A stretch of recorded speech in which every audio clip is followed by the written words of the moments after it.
C'est l'heure du Journal de l'Afrique, soyez les bienvenus sur France 24. À la une ce soir, Diego Maradona qui tire sa révérence. La star planétaire du football est décédé à l'âge de 60 ans d'un arrêt cardiaque. Quel souvenir a-t-il laissé chez les fans de football au Sénégal, en Côte d'Ivoire ou au Cameroun?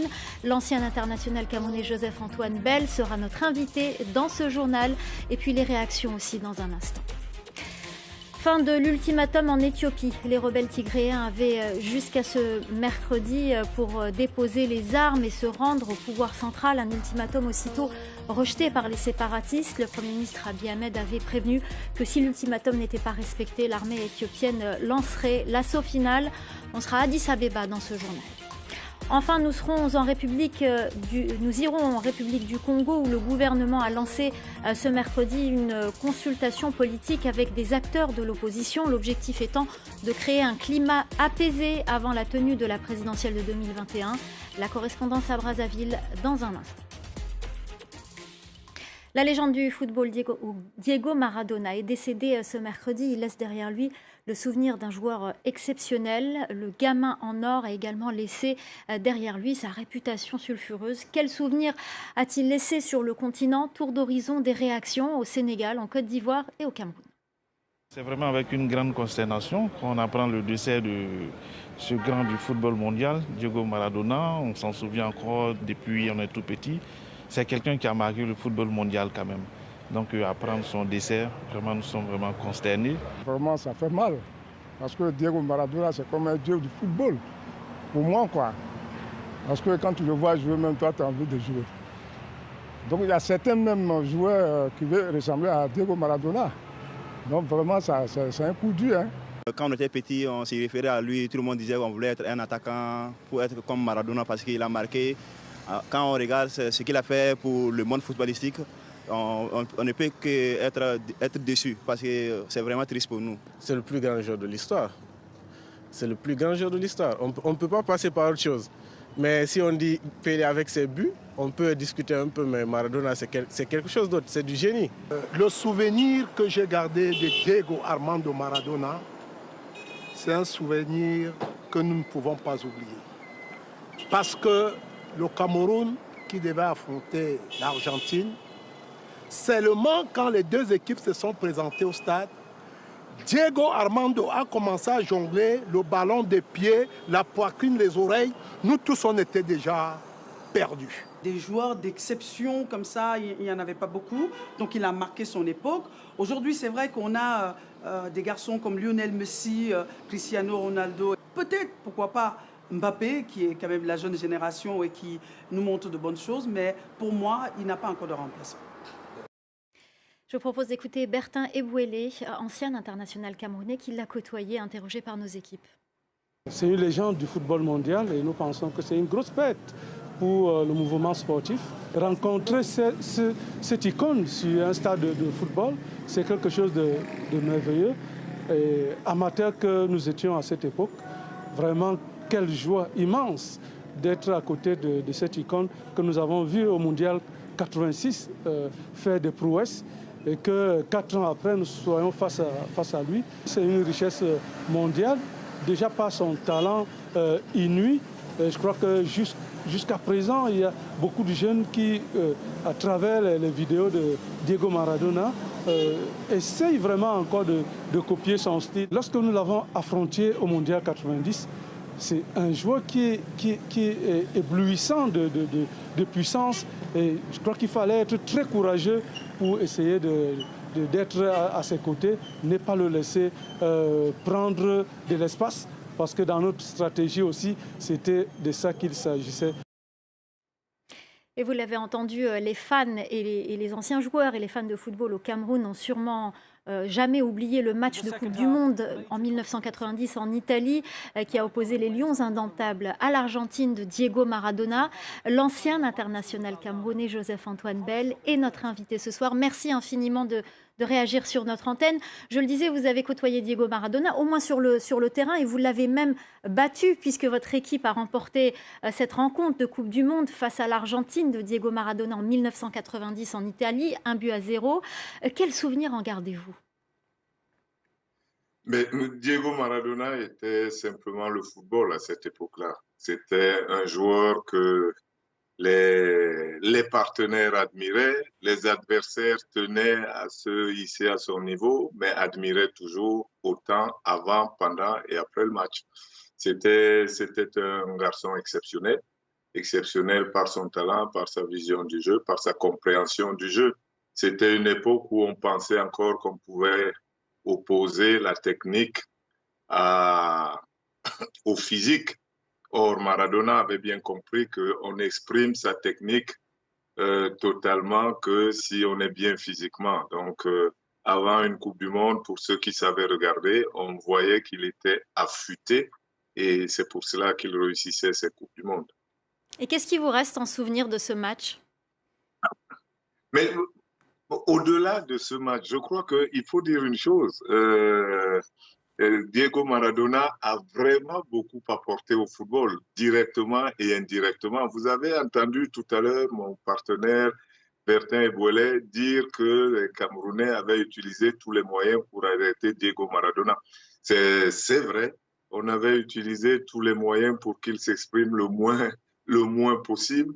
Et ce que nous ne savons pas, c'est que grâce à ce match, le football est ce qu'il est aujourd'hui parce que c'est à la suite de la Coupe du Monde 90 que la FIFA a mis en place la Task Force 2000 à laquelle j'ai eu l'honneur et le plaisir de contribuer pour changer les règles du foot. Les jeunes d'aujourd'hui ne savent pas que les règles étaient différentes. Donc à l'époque, avec ce match, la FIFA a fini par se décider à empoigner le mal. Donc, on n'a pas supprimé, mais on a sanctionné sévèrement le tacle par derrière, les actes d'anti-jeu, le carton rouge direct, parce que tous les moyens avaient été utilisés pour arrêter Diego Maradona. Et par la suite, à la fin de sa carrière, ça aussi, les footballeurs ne le savent pas assez, il n'avait pas de syndicat. La FIFA n'avait pas reconnu de syndicat jusque-là. Et à la fin de la carrière de Maradona, avec tout ce qu'il avait connu, il avait estimé que le football ne l'avait pas suffisamment protégé, qu'il était devenu celui qu'on connaissait dans les faits divers parce que le football ne l'avait pas protégé. Il y jouait depuis l'enfance et donc il a voulu créer un syndicat de footballeurs. Je me rappelle de ce match que nous avons joué en Espagne avec lui, avec Luis Fernandez, avec Eric Cantona, avec Roger Mila. On voulait créer un syndicat, mais je crois que la FIFA a pris peur de ce syndicat qui venait plus en révolution et a fini par accepter la FIFPro de l'avocat Jacques Bertrand qu'elle ne voulait pas régulariser et reconnaître depuis longtemps. Donc, je crois qu'on lui doit vraiment beaucoup de choses. Est-ce que vous pensez justement, vous parlez de ces faits divers qui ont marqué aussi Diego Maradona, qui nous rappelle aussi, dont on se souvient de Diego Maradona. Est-ce que vous pensez que c'est ce qui restera ou qu'on oubliera très vite toutes ces histoires et qu'on se souviendra surtout du talent exceptionnel du footballeur? Mais précisément, on n'en parle presque jamais, on le sait. Mais vous savez, ça nous prouve que quand vous avez maîtrisé un art, que vous êtes exprimé au plus haut niveau, on vous pardonne le reste et la lumière de ce que vous savez faire éblouit et occulte complètement les défauts que vous pouvez avoir. Et ça a été vrai avec Maradona, ça a été vrai avec Mozart et d'autres. Donc, je crois que quand on dit Maradona, on pense au foot. Est-ce qu'il a laissé... Est-ce qu'il a laissé un héritage? Est-ce qu'il y a une école Maradona aujourd'hui, et précisément en Afrique, sur le continent? Non, Maradona ne s'adressait pas aux uns sans s'adresser aux autres. Maradona s'adressait à tous ceux qui aiment le foot, et tous ceux qui aimaient le foot à l'époque de Maradona et qui le regardent encore aujourd'hui adorent Messi.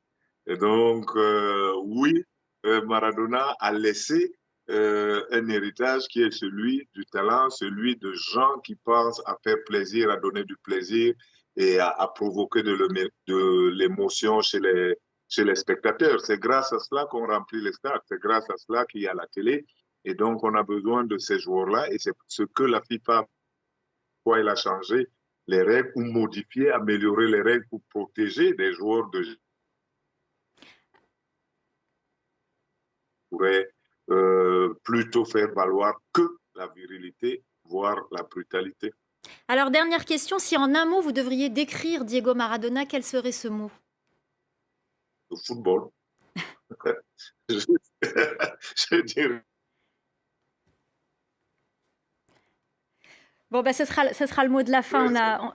Merci beaucoup. On a des petits problèmes de liaison. Merci beaucoup. C'était de toute façon la fin de cette interview, de cet entretien de Joseph-Antoine Bell, ancien international camerounais, ancien équipier des Lions indomptables. On le remercie de nous avoir donné ses impressions sur Diego Maradona et d'avoir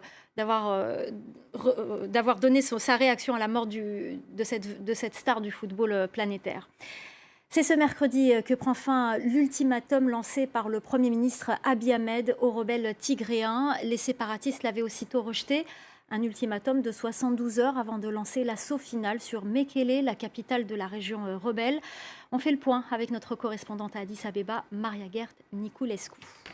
Les forces tigréennes avaient jusqu'à mercredi soir pour se rendre avant que les forces gouvernementales ne commencent à attaquer la ville de Mekele, la capitale régionale du Tigré, où habitent environ 500 000 personnes. Il n'est pas clair pour l'instant si les forces fédérales ont réellement encerclé la ville de Mekele comme il était indiqué, ni quand exactement cette attaque sera lancée. Le gouvernement affirme que des soldats tigréens ont déjà commencé à se rendre, une affirmation démentie par le leader du TPLF, le Front de libération du peuple du Tigré, qui assure que les Tigréens vont continuer à se battre et que son peuple est prêt à mourir pour le droit d'administrer sa propre région.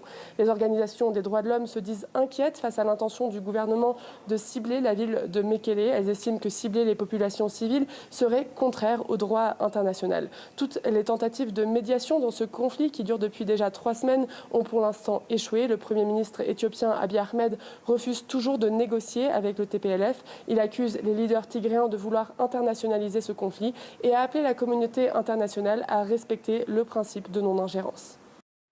Moins de 4 mois avant l'élection présidentielle en République du Congo, le gouvernement lance une consultation politique avec les acteurs de l'opposition dans la ville de Madingu.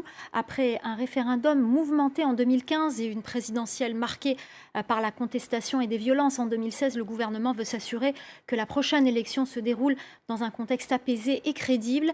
La correspondance à Brazzaville de Rosie Piot. Ils sont 147 représentants politiques au total à prendre part à la concertation politique des Madingu. Le Parti congolais du travail au pouvoir s'est taillé la part du lion avec le plus grand nombre de représentants, suivi de l'Union panafricaine pour la démocratie sociale, la première force de l'opposition. L'objectif annoncé est de préparer la prochaine élection présidentielle prévue en mars et de s'assurer qu'elle se déroule dans de bonnes conditions. Mais cette rencontre n'est fait pas l'unanimité et certains opposants n'ont pas été invités. D'autres, comme Mathias Nzan, candidat à la prochaine présidentielle, estime qu'elle ne suffira pas à sortir le pays du cycle récurrent des violences électorales. Il faut, dans un premier temps, apaiser le climat politique, sortir tous les prisonniers politiques de la prison. Et dans un deuxième temps, refonder en profondeur la gouvernance électorale. Le corps électoral qui est en ce moment en cours, c'est un faux corps électoral, il n'est pas bon. La loi électorale est unique. La commission électorale est totalement partisane. Si ces points ne sont pas à l'ordre du jour, vous verrez que ça ne donnera aucun résultat pour notre pays et on reviendra à la carte départ. Le gouvernement, de son côté, assure que Madingu permettra de réelles avancées. La concertation de Madingu, c'est un échange sur les points de vue des uns et des autres, avec la balle qui revient dans le camp du gouvernement, qui, avec les différents organes qui sont compétents pour ce faire, va intégrer plus ou moins les conclusions pertinentes qui vont ressortir de cette concertation. La consultation politique des Madingu dure 2 jours et prendra fin vendredi 27 novembre. En Algérie, le militant Yassine Mebarki a été condamné à 1 an de prison ferme en appel pour offense à l'islam. Une peine réduite après s'être vu infliger 10 ans d'emprisonnement en première instance. Selon le décompte de la Ligue algérienne des droits de l'homme, plus de 80 détenus d'opinion croupissent en prison, dont notre confrère Khaled Rarni, condamné à 2 ans de prison ferme pour atteinte à l'unité nationale et incitation à attroupement non armé. La démission de Pierre Bouyoya de son poste d'envoyé spécial de l'Union africaine pour le Mali et le Sahel. L'ancien président du Burundi a justifié son départ par les procédures judiciaires dans lesquelles il est impliqué au Burundi. Il a affirmé qu'il ne souhaitait pas que sa situation ne gêne l'Union africaine et soit source de problèmes. Fin de citation. Voilà, c'est la fin du Journal de l'Afrique. Restez avec nous, l'info continue sur France 24.